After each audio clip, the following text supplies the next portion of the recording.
안녕하세요. 더말근보상TV 최윤근입니다. 오늘 다룰 내용은 축구나 스키 같은 격렬한 스포츠 활동이나 불의의 사고로 무릎을 다쳤을 때 흔히 발생하는 십자인대 파열에 대한 내용입니다. 운동을 하던 중에 혹은 길에서 심하게 넘어져서 무릎에서 뚝 하는 파열음과 함께 통증이 시작된 적 있으실 겁니다. 즉시 병원에 가서 검사를 한 후에 전방 십자인대 혹은 후방 십자인대가 파열되었다면서 재건술이라는 수술을 받게 됩니다. 십자인대는 우리 무릎 안쪽에서 십자 모양으로 교차하면서 관절이 흔들리지 않게 든든하게 잡아주는 아주 중요한 인대입니다. 이러한 십자인대가 파열되면 수술을 받고 재활까지 완료했음에도 불구하고 예전처럼 무릎에 힘이 들어가지 않고 계단을 오르내릴 때마다 다리가 덜렁거리는 느낌, 즉 불안정성이 남는 경우가 매우 흔합니다. 환자 입장에서는 이렇게 불편한 상태에 대해서 정작 보험사는 수술이 아주 잘 돼서 장애가 남지 않는다며 차갑게 선을 긋는 것이 현실입니다.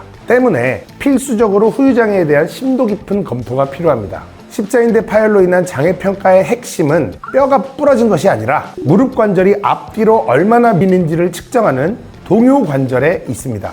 환자들은 보통 자신을 수술해준 주치의에게 찾아가서 장애진단서를 부탁합니다. 하지만 의사 입장에서는 자신이 직접 정성껏 재건술을 한 환자에게 장애가 남았다고 진단서를 써주는 것을 굉장히 꺼립니다. 자칫 수술 실패를 스스로 인정하는 것처럼 느껴질 수 있기 때문이죠. 어렵사리 다른 병원을 전전하면서 장애진단서를 발급받았다 하더라도 보험사는 거대 기업의 본색을 드러내는데요. 고액의 장애보험금이 청구되면 보험회사는 즉시 위탁 손해사증인을 파견하여 현장 심사를 진행합니다. 그리고 환자의 동요 상태가 약관 기준에 미달한다며 트집을 잡기 시작합니다. 심지어 환자가 전혀 알지도 못하는 제3의 의료기관에 자문을 보내서 이 정도 흔들림은 정상 범주에 속한다 거나 과거에 다친 기왕증이 영향을 미쳤다는 식으로 자신들에게만 유리한 결과를 만들어냅니다. 환자의 실제 상태와는 별개로 보험사는 자신들이 만든 잣대와 억지스러운 의학적 해석을 동원해서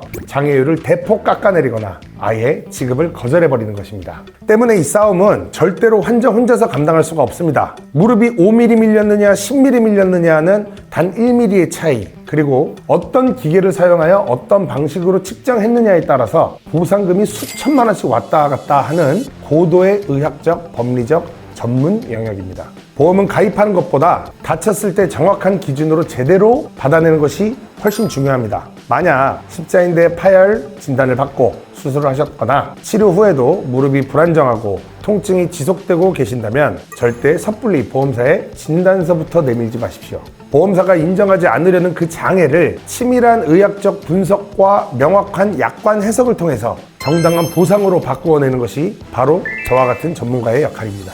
더말근보상TV는 여러분들의 단 한 분도 억울함이 없도록 전문성과 정확성으로 끝까지 함께 하겠습니다. 감사합니다.